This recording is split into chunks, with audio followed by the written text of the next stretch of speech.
Prince William, heir to the throne, stood rigid before a sea of microphones, his face a mask of controlled fury. Behind him, the Union Jack fluttered, a silent witness to the storm about to break. "Harry is no longer my brother," he declared, his voice cutting through the air like a blade. "He's a drug guy, a disgrace to this family." The words hung heavy, a public execution of their brotherhood, broadcast to a stunned global audience. The rift had been simmering for months, fueled by tabloid whispers and leaked palace memos. It erupted after a grainy photo surfaced Harry, glassy-eyed and disheveled, exiting a Los Angeles nightclub with a known dealer. The image, splashed across the front pages of The Sun on the 19th of July, 2025, was the final straw.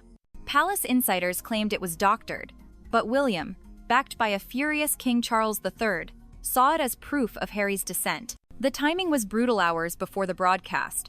Meghan Markle had posted a cryptic Instagram story hinting at family truths, igniting William's rage. At 9:45 a.m., he stormed into a pre-scheduled press conference, overriding advisors to deliver his verdict. Harry, in Montecito, watched the broadcast unfold on a trembling screen, Meghan at his side. His hands clenched into fists as William's words sliced deeper. "He's chosen drugs over duty. The Crown cannot abide this." The accusation wasn't new. Rumors of Harry's struggles had dogged him since his Afghanistan days, but the public disownment was a gut punch.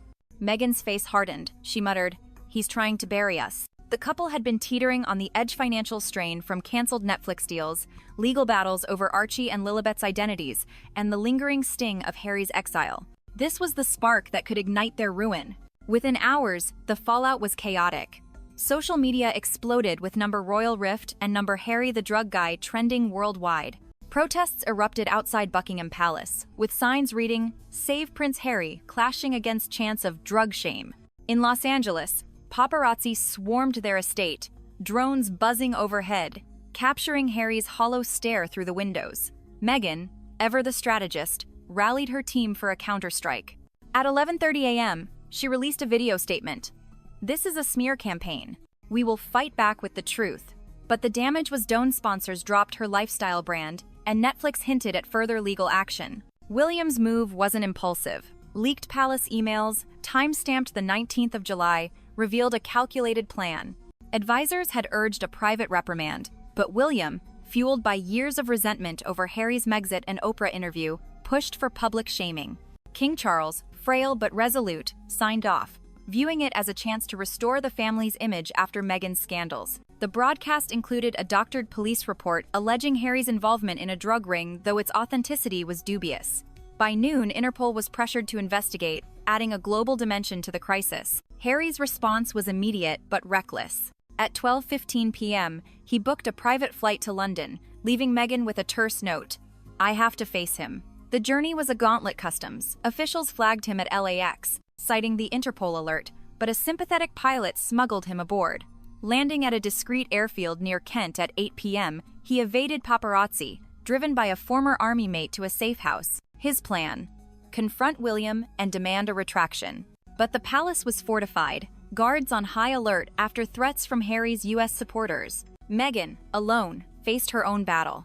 At 1 p.m., Colin Jost, still smarting from her yacht photo feud, aired a satirical SNL sketch mocking Harry's drug guy label, pushing Meghan to the edge.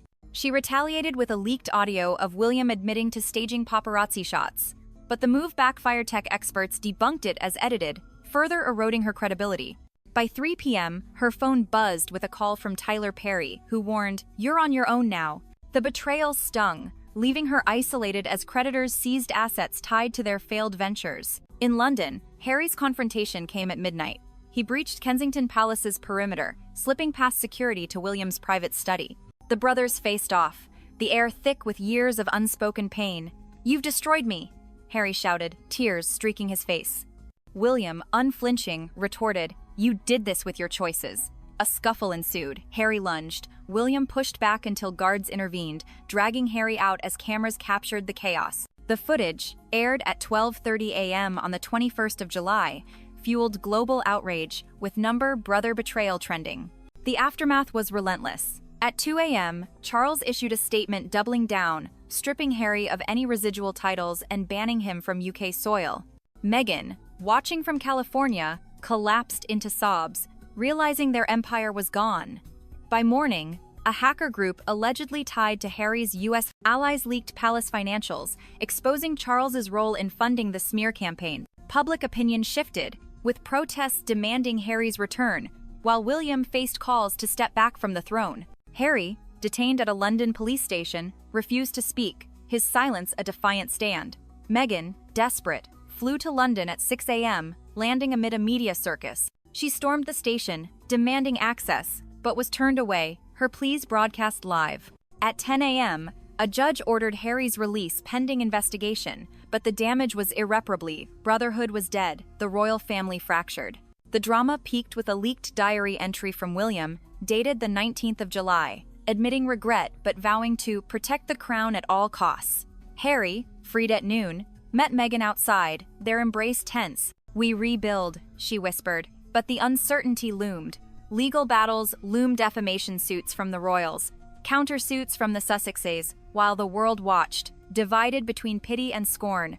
The royal rift had exploded, leaving a legacy of betrayal that would echo for generations.